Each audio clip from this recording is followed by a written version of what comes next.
Саған жек көрдім, деп айқайлады ол.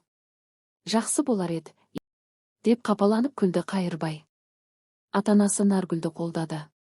Олар Қайырбайды өз балалары санамайтынын айтты, өйткені ол отбасына қайта оралуға барлық мүмкіндіктерін ысырап етті. Сіз мені қуасыз ба? Деп ашы күлді Қайырбай. Жарайды, онда мен кетемін, деді ол. Ол заттарын жинап бір сөмкеге салып кетті. Одан кейін анасы өзінің бабасынан қалған смарагд құйылған сырғылардың жоғалғанын байқады. Әрине, көп жылаулар болды, бірақ кейін отбасылық кеңесте шешті, ешқандай арыз жазбай, бәрін ұмытып, Қайырбай не істесе де өз жолымен жүрсін. Күндер қайтадан жылжыды. Наргүл бірінші қызметті көтеріліс алды, сосын алғашқы шынайы махаббатын сезді және алғашқы көңіл қалуын бастан кешірді. Әкесі зейнетке шықты, анасы да. Айлар бір-бірін алмастырып өтті. Содан кейін Қайырбай кеткеннен бері 5 жыл өтті. Бір демалыс күннің қарапайым кешінде Наргүл пештен өзінің фирмалық шарлоткасын шығарған сәтте қоңырау шалды. Анасы есікті ашуға кетті де айқайлады. Үйдің иесімен Наргүл дәлізге асығып шықты да, сол жерде тұрған Қайырбайды көріп қалды. Сол жылдарда ол қатты өзгерген, сәл тозған көріністі еді, бірақ киімі таза құтты болды. Және қолында сәби бар еді. Отбасы дірілдеген дауыспен айтты: Қайырбай, мен оралдым. Қайырбайды асханаға әкелді, шай берді. Сыртта суық болатын, сондықтан ол ақыры сөйлей бастады. Сол кезде Қайырбай жай ғана пойызға отырып көз жеткен жерге кетті. Бөтен қалада өмірін қайта бастауға тырысты. Әрине, оңай болмады. Кейде оған жалақы бермеді, кейде ол қауіпті жағдайға тап болды. Соңында Қайырбай құрылысқа жұмысқа орналасты, тіпті ПТУ да оқыды. Сосын ол өзінің махаббатын кездестірді, Айгүлді. Ол балалар үйінен жетім болып, қатал тәрбиешімен өскен. Қайырбай мен Айгүл бір-бірін жақсы көріп, үйленіп, бақытты отбасы құруға үміттенді. Мен уәде еттім, сенің анаң мен әкеңе барамыз, деп жай айтты Қайырбай. Бірақ бәрі ойдағыдай болмады.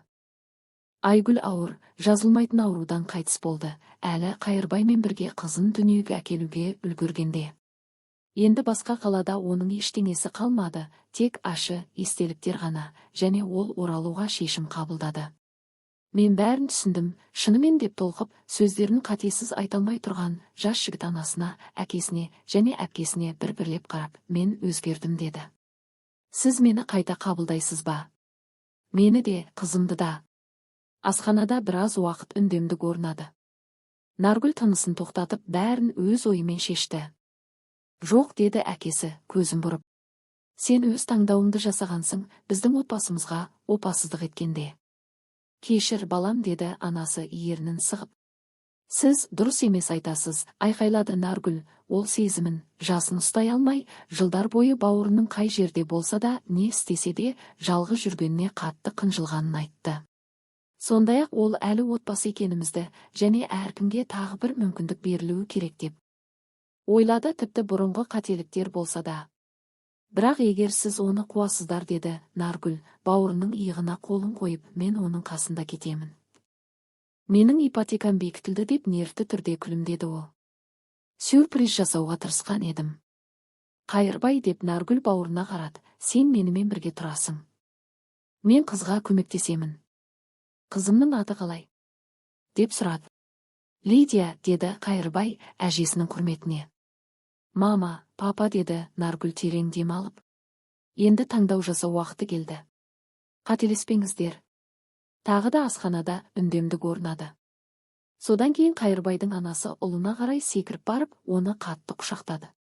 Әкесі оның иығына қолын қойып, бірге байқап көрейік, деді де, көзінен жас сүртті. Наргүл бұрынғы тәжірибеге қарамастан бауына сенді, және Қайырбай үмітті ақтады. Қайырбай енді бұрынғыдай емес еді. Ол пісіп жетіліп, жауапкершілікті, ақылды, жомарт және сақ болды. Ол өзінің қызын шексіз жақсы көрді және отбасы үшін өте қамқор болды. Сонымен қатар ол Наргүлге барлық жылдар бойы оны ұстап тұрған нәрсе, сүйетін үлкен әпкесінің бар екенін айтты, және бір күні олар қайтадан бірге болады деген үмітпен өмір сүрді. Рахмет тыңдағандарыңызға. Лайк қойып, пікір қалдырыңыздар, және жаңа оқиғаларды жіберіп алмау үшін арнаға жазылыңыздар.